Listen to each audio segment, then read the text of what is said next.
त्यांना माल येणं ही त्या शेतकऱ्याच्या कायमस्वरूपी जे त्याचं द्राक्षावर लक्ष असतं किंवा सातत्य जे आहे कामातलं त्याच्यावरती ठरतं. परंतु मला आता एवढं हे सांगायचं की गेल्या वर्षी पण ह्या प्लॉटमध्ये ममिफिकेशन तसं झालं नाही. आणि आता ममिफिकेशनबद्दल जो गैरसमज आहे तो पहिला काढू आपण. ममिफिकेशन म्हणजे रोग नाही. ममिफिकेशन हा म्हणजे थोडक्यात आपण जर म्हणलं ना तर ते कुपोषण आहे. ममिफिकेशनचं काय राहतं की ममिफिकेशन म्हणजे घडाची लांबी आणि घडाचं वजन आणि त्याच्यावर झाडात तयार झालेली साखर याच्यावर त्याचं ममिफिकेशन ठरतं. तर तुम्ही जर घडाचं लिमिटेशन ठेवलं आणि जर तुम्ही ठरवलं की बाबा किती चा घडा आपण किती चा मनी करायचा आणि घडावरचं वजन किती घ्यायचं. जर समजा आपण 60 घड घेतले तर त्याला 300 ग्रॅमपेक्षा जास्त वजन येता कामा नये, तेवढाच घड झाला पाहिजे. आणि गळ समांतर होऊन आपण त्याची फुगवण किती घ्यायची ते आपल्या हात म्हणजे आपण ठरवू शकतो ती किती गळ घ्यायची ती. म्हणून आपण सातत्यानं सांगतो की ममिफिकेशन जर नको असेल तर तुम्हाला 60 गड जर बेदाण्यासाठी ठेवलं किंवा 50 जर ठेवलं तर समजा 30 गड ठेवलं तुम्ही तर घडाचं वजन ही 600 ग्रॅमच्या आसपास 600 ग्रॅम आलं पाहिजे. आणि तीच जर घड आपण 60 ठेवलं तर ती घड मोठं करून चालणार नाही. त्याच्यामध्ये तुम्हाला वजन कमी करण्यासाठी त्याला सुरुवातीपासूनच थोडंसं वेट कमी आलं पाहिजे, लांबी कमी केली पाहिजे. आपल्याला 18 किलोच्या पुढं 16 ते 20च्या मध्ये जर वर्षी माल निघला पाहिजे. झाडावर 20 किलो माल निघाला तर आपल्याला 4.5 किलोच्या आसपास बेदाणा होतो. आणि तेवढं वजन यायला तुम्ही ठरवू शकता की आपण नेमकं घडामध्ये आपल्या आता ही बघा किती ह्याची जी थिनिंग आहे म्हणजे ह्याची जी गळ झाली आहे तुम्ही बघू शकता एकदम एकसारखेपणा आहे सगळीकडं.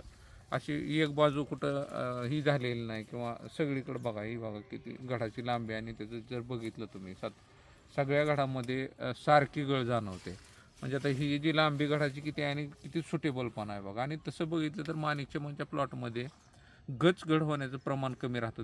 त्याचं कारण एक आहे राऊंडला मणी कमी राहतो आणि लांबीला जास्त राहतो. लांबी जास्त झाली की त्याला घडाचा जो साईड गोल भाग आहे तो मोठा व्हायला मदत होते. आणि माणिकचमन व्हरायटीमध्ये शुगरचं प्रमाण पण चांगलं येतं आणि त्याच्यामुळं बेदाणा उत्कृष्ट होतो.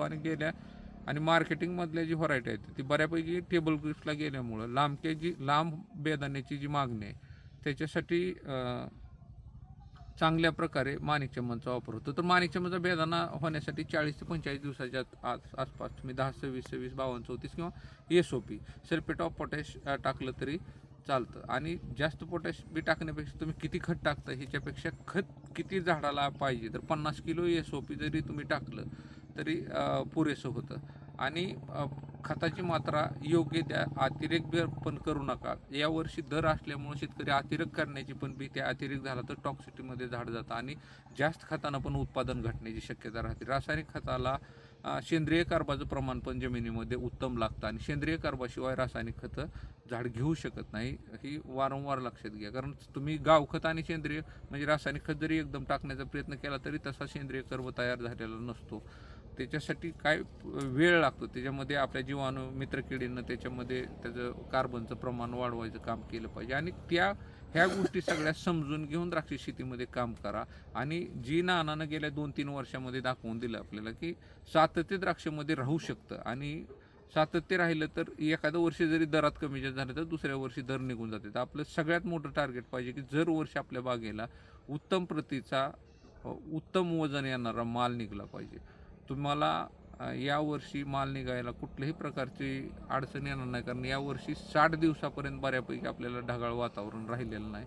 त्याच्यामुळं जी माल तसं निश्चितच यावर्षी उत्पादन कमी निघण्याची शक्यता आहे. सगळीकडेच माल कमी आहे ती.